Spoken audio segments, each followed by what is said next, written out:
Bonjour Jade, Bonjour Hugo, j'espère que tu vas bien. ça va très bien, merci. Je suis avec Hugo Carrez de la société Bosch Rexroth. Dis-moi, que fait Bosch Rexroth à Proximov? Alors Bosch Rexroth déjà en général, donc c'est une filiale du groupe Bosch et on est la filiale technique industrielle du groupe. Donc on fournit des systèmes et des composants pour des fabricants de machines ou pour améliorer des outils industriels, pour améliorer l'efficacité des usines. Et plus récemment, on a développé une gamme de solutions qui gravitent autour de la robotique. Donc il me semble que c'est le meilleur endroit dans l'ouest de la France pour parler de robotique, hein. Seulement dans l'ouest de la France? Au moins dans l'ouest de la France déjà, c'est ce que je suis. Et donc on a deux offres aujourd'hui qui tournent autour de la robotique. Notre premier pan, c'est la robotique collaborative. Donc on a une gamme de robots collaboratifs 7 axes qui s'appelle Casso et qui se démarque déjà par le fait qu'elle a un 7e axe en standard.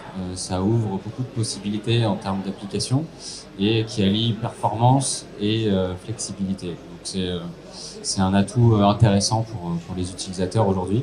Qu'est-ce que ça va permettre en fait ce septième axe? Ça va permettre d'avoir des possibilités de manœuvre beaucoup plus larges, donc de faire de l'évitement d'obstacles au sein d'une cellule robotisée, par exemple. On va être beaucoup plus libre au moment d'étudier l'implantation, par exemple. Il y aura beaucoup moins de contraintes, en fait, qu'on pourra esquiver en quelque sorte avec le 7e axe.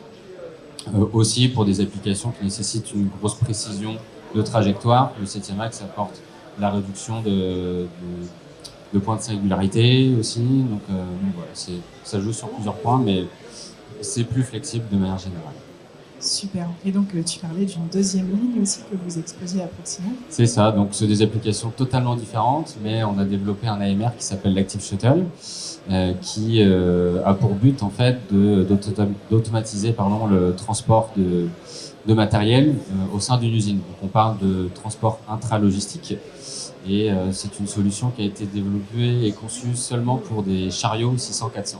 Donc ça réduit un petit peu le champ des applications. On est un peu moins flexible que sur la gamme de robots collaboratifs, mais dès lors que nos clients utilisent ce type d'unité logistique, c'est redoutable d'efficacité et on a vraiment un produit très adapté pour cette unité logistique qu'on retrouve beaucoup dans l'automobile ou encore dans l'électronique, c'est ça, c'est ce que je veux dire. Super intéressant. Donc du coup, on a ces deux gammes qui sont vraiment sur la flexibilité derrière de production d'une usine. C'est ça, on peut dire que c'est le mot d'ordre.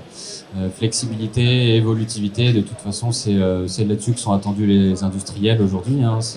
C'est le nerf de la guerre, il faut pouvoir s'adapter rapidement aux besoins qui évoluent eux aussi rapidement. Donc voilà, on essaye de répondre à ces besoins-là.